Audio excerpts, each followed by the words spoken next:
je me retrouve à devoir travailler ou jouer des chansons que j'écoutais quand j'avais 8 ans, par exemple.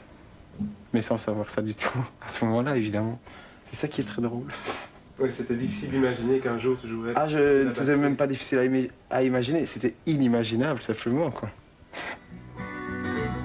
Et plutôt 2 fois qu'une,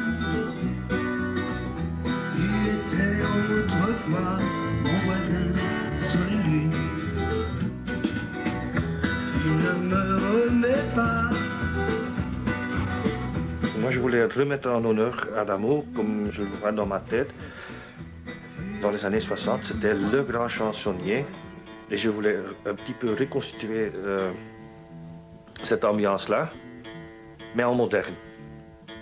Sans tout le bordel d'arrangement. Que les gens puissent écouter quelle jolie chanson que c'est, parce qu'il y a des chansons géniales. Dans toute sa carrière, il en a fait, il a fait des perles. Et mettre la perle en valeur. D'accord.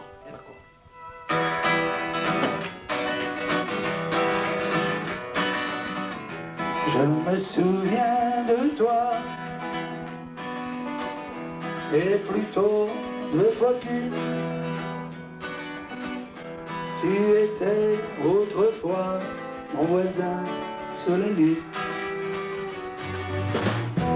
Adamo a envie d'une autre couleur, d'un autre son, peut-être même d'une autre formation. Il a enregistré quelques titres avec le groupe d'Arnaud, et pour la scène, il pense travailler avec de nouveaux musiciens. Ad Cominoto, qui a joué 10 ans avec Arnaud, lui présente des gens d'une autre génération qui viennent plutôt du rock que de la variété. J'ai une question par rapport à la rythmique, en fait. Est-ce que c'est mieux que pendant le couplet, je reste droit, c'est-à-dire sans accentuer de frappe?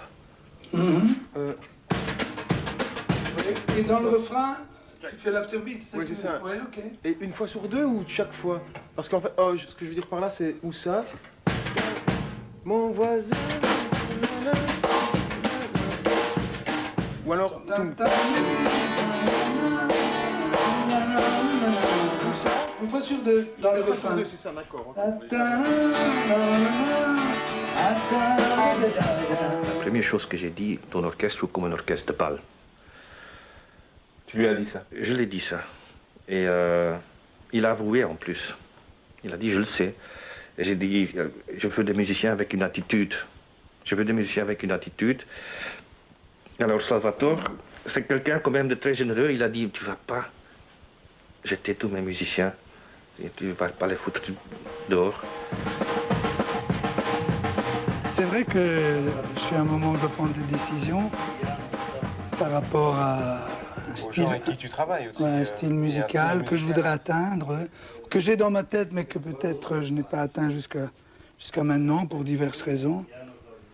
Et donc il faut que j'apprenne à devenir sévère, enfin que j'ai de la rigueur et faire fi de certains aspects humains. C'est très très très difficile. Ouais. Dire concrètement qu'il y a des gens avec qui tu travailles depuis je sais pas combien de temps, 10 ans, 15 ans, peut-être plus, sur scène, c'est ça? Et que... Oui, j'ai déjà fait, vraiment, ça a été très très douloureux. J'ai déjà fait il y a 5 ans Ta première évolution culturelle? une première évolution, et c'était des garçons que j'adorais, avec lesquels j'étais resté entre 20 et 30 ans. Et on s'attache, c'est la moindre des choses. On a fait des tas de tournées au Japon, et c'est comme une famille. Et puis il y a des musiciens qui évoluent, d'autres qui évoluent moins, certains qui écoutent ce qui se passe, d'autres qui ne le font pas. Moi j'écoute beaucoup de musique, et j'aime bien être entouré de musiciens qui sont plus loin que moi.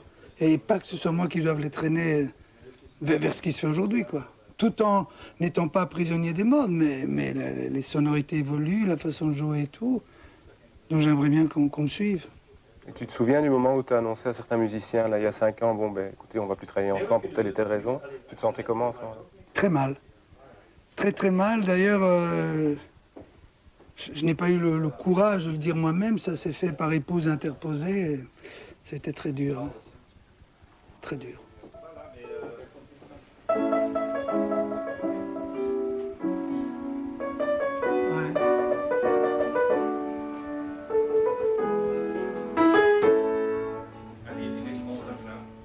Ah, mais là, tu me coupes mon texte, c'est marrant.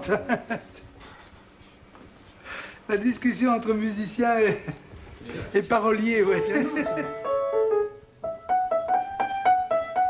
Parce qu'on l'a en intro et ça fait un refrain chanté, un instrumental, Oui. et je reprends le chant après. Oui, ça on peut faire aussi. On essaye comme ça? Oui. C'est la vie, c'est ma vie, je n'y peux rien, c'est elle qui m'a choisi.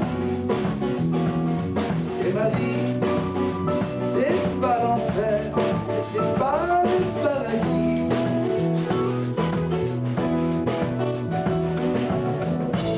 Attends, il faudrait faire un point d'orgue. Ta-da-da-tam, ta-da-da-tam, ta-da-da-tam. Un point d'orgue là. C'est ma vie. J'ai toujours été un débutant, moi. Oui, oui, dans l'absolu, j'accepte de me remettre dans la position du débutant parce que j'aime faire confiance aux gens. J'adore faire confiance aux gens quand je pressens qu'ils le méritent et qu'ils sont bien à leur place.